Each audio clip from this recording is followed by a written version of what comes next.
शुरू कर दे। यहाँ आइए कि दूसरे लिखेगा। ये क्या आ गया भाई?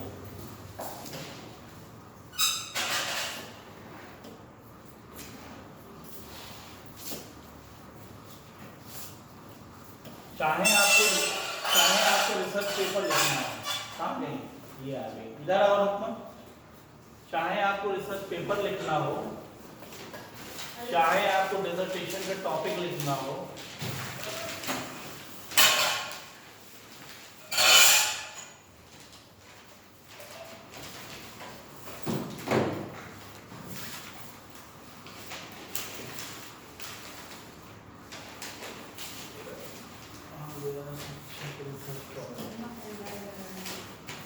चाहे आपको जो भी करना हो, सबसे पहले ये जानना होता है कि हम कौन सा टॉपिक ले। सबसे बड़ी समस्या ये होती है, जैसे आपने एक टॉपिक ले लिया ना, तो उस टॉपिक को करने में बड़ी दिक्कत है।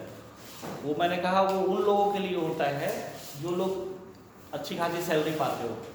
के.एस. मिश्रा करेंगे, पी.के. साहू करेंगे, अच्छी सैलरी पा रहे हैं, वो लिखा लगाए, अच्छे आर्टिकल लगाएंगे तो उनको मिलेगा। हमारे आपके लिए जैसे बच्चों के लिए जब प्रॉब्लम आती है कि सर हम कौन सा टॉपिक ले, तो उस टॉपिक को लेने के लिए कुछ चीज़ें ध्यान में देनी होती है। सबसे पहले क्या करना होता है, रिसर्च प्रॉब्लम वगैरह मैं आपको नहीं बताऊंगा कि होता क्या है, सिंपल सा है रिसर्च प्रॉब्लम। हम केवल इस पे चलते हैं। 3 तरीके से हम रिसर्च प्रॉब्लम लेते हैं। 3 तरीके हैं। एक हमारा खुद का एक्सपीरियंस होता है, ठीक ना।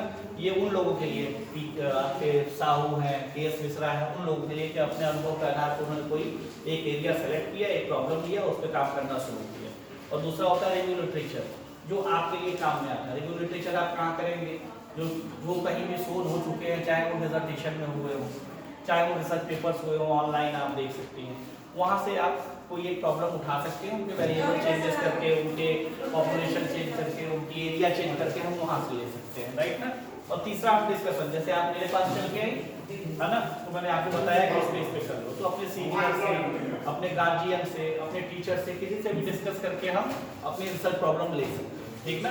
तो ये पहला वाला जो एक्सपीरियंस है, इनको छोड़ दीजिए आप, क्योंकि आप जब आप आगे बढ़ जाइएगा, आपको लगे कि हमारे पास बड़ा पर्याप्त टाइम है, तो एक्सपीरियंस के आधार पर आप बहुत सी प्रॉब्लम ले लीजिए। यहाँ की भी बहुत सी प्रॉब्लम है, लेकिन हमेशा ध्यान रखिए कैरेक्टरिस्टिक्स का, कि हम जो समस्या ले रहे हैं। जैसे आपको एक समस्या मैंने बताई कि इमोशनल इंटेलिजेंस पे एसईएस का प्रभाव।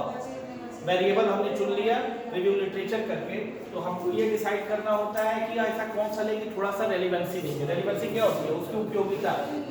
ऐसा ना हो कि कोई ऐसा रिसर्च ले ले जिसकी उपयोगिता है नहीं, कि हम क्यों लिए हम बता ही नहीं पाए कि शोध की आवश्यकता है, हमको क्या है। दूसरा, यूजफुल होनी चाहिए, उपयोगी होनी चाहिए, ठीक ना। ऐसा नहीं कि बस की कोई समस्या ले ले, कोई उपयोगिता है नहीं उसकी। तीसरा, वो सॉल्वेबल होनी चाहिए। जैसे आपने सुना है, जैसे कोई पहले मुर्गी आई कि अंडा, है ना, ऐसी कोई समस्या ना ले कि जिसका कोई सॉल्व ही ना कर पाए, ठीक। ये क्या है, ये व्यवहारिकता वाली है। मेन आता है तकनीकी समस्या। यहाँ जब आप जाएंगे, ये 3 चीजें हमेशा रिसर्च प्रॉब्लम को लेते समय ध्यान देनी होगी। उन लोगों के लिए है ये 3 चीजें जो लोग जल्दी अपना रिसर्च खत्म करना चाहते हैं, यानी जो रिसर्च पेपर लिखना चाह रहे हैं, यानी जो डिसर्टेशन करना चाह रहे हैं, यानी जो पीएचडी करना चाह रहे हैं, ठीक, अपने प्रमोशन के लिए, आगे बढ़ने के लिए, छपवाने के लिए। ये 3 चीजें हमेशा। Availability of data. Availability of data का मतलब ये होता है कि हम कोई ऐसी प्रॉब्लम ना लें जिस पर हम डाटा कलेक्ट ना कर पाए। उदाहरण के तौर पे एक बताऊंगा, संजय जी का के तिवारी सर ने एक टॉपिक दिया जिसमें विवाह संबंधी उन समस्याओं को देखना चाहते थे कि किशोर कौन से विवाह में ज्यादा इंटरेस्टेड है। जैसे कि मैंने लव मैरिज किया है, मुझसे पूछोगे आप खुश हैं, मैं बताऊंगा आपको खुश हो कि नहीं हो, कभी नहीं बताऊंगा, चाहे दुखी हो चाहे खुश हो, तो डाटा ही आपको मिलना मुश्किल हो जाएगा। तो ऐसी किसी भी समस्या को ना ले जहाँ पे अवेलेबिलिटी ऑफ डाटा ना हो, वैसी ही समस्या ले जहाँ डाटा आसानी से हमको मिल जाए। ये हमेशा ध्यान रखना पड़ेगा। दूसरा, अवेलेबिलिटी ऑफ टूल। जैसे आपने जो समस्या ली, उसका टूल का निर्माण करेंगे। टूल निर्माण करने में बड़ा समय लगता है, बड़ी लंबी प्रोसेस होती है, तो आप जल्दी वो कार्य नहीं कर पाएंगे। तो हमेशा उन समस्याओं को चयन करें, स्पेशली रिसर्च पेपर, डिसर्टेशन और पीएचडी के लिए जिनके टूल्स अवेलेबल हो। अब ये कहाँ पे देखेंगे सर टूल अवेलेबल है कि नहीं, है ना। तो ये हम रिव्यू लिटरेचर में जब जाते हैं तो रिव्यू लिटरेचर करते हैं, समस्याएं देखते हैं, उस आधार पर अपने चरों का वेरिएबल का चयन जब करेंगे तो भाई वहां पे रिसर्च तो हो चुका है, हमने उस वेरिएबल को सेलेक्ट कर लिया, इसका मतलब टूल उसका अवेलेबल है, हमें तो टूल अवेलेबल है तो वो वाला हम ले लेंगे क्योंकि उसके टूल अवेलेबल है। तो हमेशा ध्यान में रखना होगा कि अवेलेबिलिटी ऑफ टूल होना ही चाहिए, ठीक ना। और तीसरा सबसे मेन चीज होती है उस पे कुछ रिसर्च हो चुके हो। ऐसा क्यों कह रहा हूं मैं, बताइए। ये जो मैं कह रहा हूं कि उस पे कुछ रिसर्च होने ही चाहिए, क्यों कह रहा हूं, बताइए क्या फायदा मिलेगा इससे, क्या कहते साहब बताओ तुम क्या फायदा मिलेगा। खड़े हो, फर्स्ट सेमेस्टर में पढ़े हो ना, बताओ। अगर हम जिस पे कुछ प्रीवियस रिसर्च हो चुके हैं वो टॉपिक लेते हैं, है ना, तो उससे हमको क्या फायदा मिलेगा, उससे मिलता जुलता अगर कोई टॉपिक ले लेते हैं या कोई रिसर्च पेपर आप लिखना चाह रही है, एक रिसर्च पेपर कोई लिख चुका हो, अगर ले लेंगे तो आपको क्या फायदा मिलेगा, आपको क्या समझ में आ रहा है, वही टॉपिक तो कर नहीं सकते, कॉपीराइट होगी, लेकिन उसको हम अगर लिए हैं उससे मिलता जुलता लिए तो हमको बेनिफिट क्या मिलेगा ये बताइए। जो है उसका देखने में कौन से किस चीज का आइडिया मिलेगा, किस चीज का आइडिया मिलेगा, आइडिया मिलेगा, इट्स ओके। हमको रिसर्च की भाषा में बताओ, तुम बताओ जी। सर इसका मतलब होगा कि हम साहित्य का सर्वेक्षण कर रहे हैं तो पूरे में जो भी तुम बताओ जरा, स्थान की जो भी है तो ये किस प्रकार, तुम बताओ, बताओ पीएचडी करके आ गई हो, बताओ पीएचडी में सबसे ज्यादा जरूरी जो है क्या होता है, पता लग जाए तो हम आसानी से करें। अभी तक तो रिसर्च आप भी पीएचडी की है ना, बताइए जरा। किसी भी शोध में, किसी भी शोध कार्य में सबसे अधिक इंपॉर्टेंट चीज क्या होती है, देखिए आप यहीं पर गलत हैं। सबसे इंपॉर्टेंट चीज होती है रिसर्च डिजाइन, ठीक ना, सबसे इंपॉर्टेंट चीज होती है।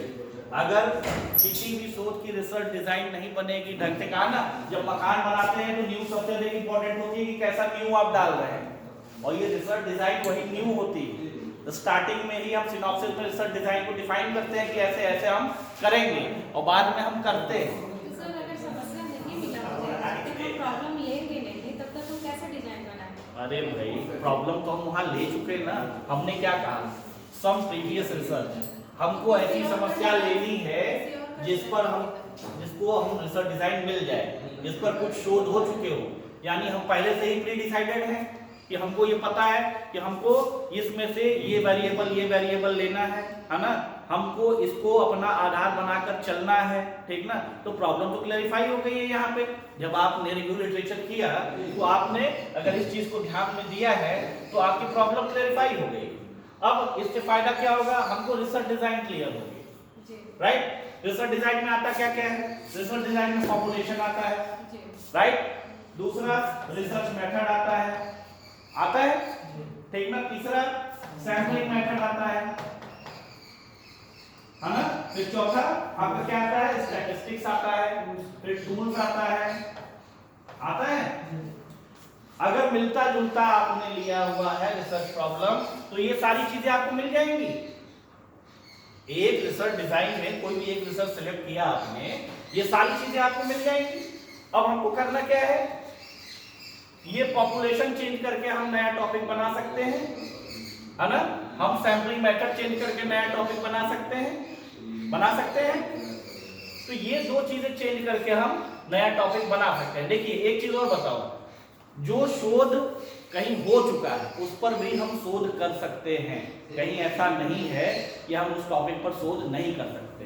करना क्या होगा, इस रिसर्च डिजाइन को हमको चेंज करना होगा।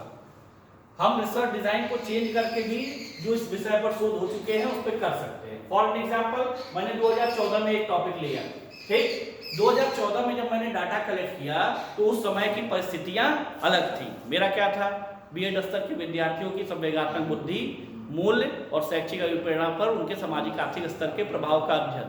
अब इसमें एक वेरिएबल है वैल्यू। वैल्यू क्या है, देश काल और परिस्थिति के अनुसार वैल्यू चेंज होते रहते हैं। 2014 में जब मैंने किया तो उस समय अलग वैल्यूज थी लोगों की, और आज 2023 चल रहा है, 10 साल होने को आया तो अलग हो गए हर चीज। हो सकता है इमोशनल बैलेंस जिस स्तर पर मैंने देखा वो भी चेंज हो गया होगा। तो इन सारी चीजों को हम दोबारा चेक कर सकते हैं। बस क्या है, हमको थोड़ा सा रिसर्च डिजाइन चेंज करनी रहती है। ठीक, रिसर्च डिजाइन में एक आता है आपका रिसर्च मेथड कौन सा इस्तेमाल किया। मैंने कहा कि मैंने रिसर्च मेथड जो है सर्वे इस्तेमाल किया। तो बहुत से टॉपिक ऐसे होते हैं कि सर्वे हटा दो यार, हम एक्सपेरिमेंटल कर लेते हैं। 2 ग्रुप बनाएंगे और उसके बाद हम वो एक्सपेरिमेंट करके दोनों का प्री टेस्ट और पोस्ट टेस्ट करके उसका रिजल्ट ले लेंगे। तो हम क्या कर रहे हैं, खाली रिसर्च डिजाइन ही चेंज कर रहे हैं। तो ये कहना गलत है कि आप जो शोध हो चुके हैं वो टॉपिक ले सकते हैं, बशर्ते उनकी रिसर्च डिजाइन चेंज होनी चाहिए। तो हमेशा आप ध्यान रखिए, जब भी आप रिसर्च पेपर लिख रहे हैं, जब भी आप डिसर्टेशन का टॉपिक ले रहे हैं, ठीक ना, जब भी आप पीएचडी का टॉपिक ले रहे हैं, तो ये 3 चीजें जो हैं जरूर ध्यान में रखिए। ये टेक्निकल चीजें होती हैं, ये उनके लिए है जिनको अपना वर्क जल्दी करना होता है। ये नहीं कि जोश में आके ऐसा कोई टॉपिक ले ले कि फिर भटके। जैसे आपने अभी टॉपिक लिया है, उसके लिए बहुत काम करना पड़ेगा। आपने भेज तो दिया, पहले आप उसका जो है डॉक्यूमेंट लेके आइए, डॉक्यूमेंट लेके आइए, तब उसको पढ़िए, फिर उस आधार पे ऑब्जेक्टिव बनाइए। ये टाइम टेकिंग प्रोसेस है जो आप कर रहे हैं। तो इसीलिए हमेशा कहीं भी टॉपिक भेजना है, आपको कुछ नहीं करना। आपने पीएचडी किया है, आप अपने पीएचडी में से क्यों नहीं भेज दी? पीएचडी का टॉपिक में से भी तो चेंज कर। अरे कितना हो गया है, एक ही टॉपिक से आप ये जान जाइए 10-15 निकाल दूं मैं रिसर्च पेपर, एक ही टॉपिक से, है ना। तो आपको मैंने क्या कहा, आपको रिसर्च डिजाइन में ही तो चेंज करना होता है। करते रहिए, आज इलाहाबाद में किया, कल दूसरी जगह करेंगे, तीसरी। कितने राज्य हैं, कितने राज्य हैं? हाँ, तो हम 28 राज्य में करेंगे, हमारे 28 रिसर्च पेपर तैयार हो गए कि नहीं हो गए तब। तो इस तरीके से आप सिंपल सा आप इन चीजों को करिए, और उसके बाद कोई सवाल है तो बताइए। टॉपिक लेने में अब मैं नहीं समझ रहा हूँ कोई समस्या होगी। ये उन लोग जब सरकारी नौकरी पाइएगा तो उसके बाद समस्याओं पे करिएगा। आप एक समस्या तो यहाँ भी ले सकती हैं, अनुभव कर रही होंगी नेहरू ग्राम भारती के विषय में, ये भी एक नई समस्या है। डाटा ले पाएंगी आप, यहाँ के टीचर से पूछिए, चलिए कि यहाँ के टीचर की कार्य संतुष्टि देखनी है, जॉब सेटिस्फेक्शन, टीचर आपको बताएगा या आप मुझे बताइए वो संतुष्ट है कि नहीं। कुछ बताएंगे, कुछ ज़्यादातर नहीं बताएंगे आप। इसीलिए मैं कहता हूँ कि डाटा जहाँ मिल जाए वही टॉपिक लीजिए, है ना, और रिलायबल डाटा। ऐसा नहीं डाटा तो सब दे देगी, गलत सही। रिलायबल, शोध में 2 चीज़ होती है, रिलायबिलिटी एक चीज़ होती है, ठीक है ना, और दूसरा वैलिडिटी होती है। तो शोध कोई भी गलत नहीं होता, बस उसकी रिलायबिलिटी और वैलिडिटी, ये 2 चीज़ें चेंज होती हैं, और उन्हीं को हमको बढ़ाना है। तो टॉपिक सेट करते समय इन विशेषताओं का आपको ध्यान रखना ही पड़ेगा। समझ में आया? चलिए, हो गया। अब नया टॉपिक बनाइए।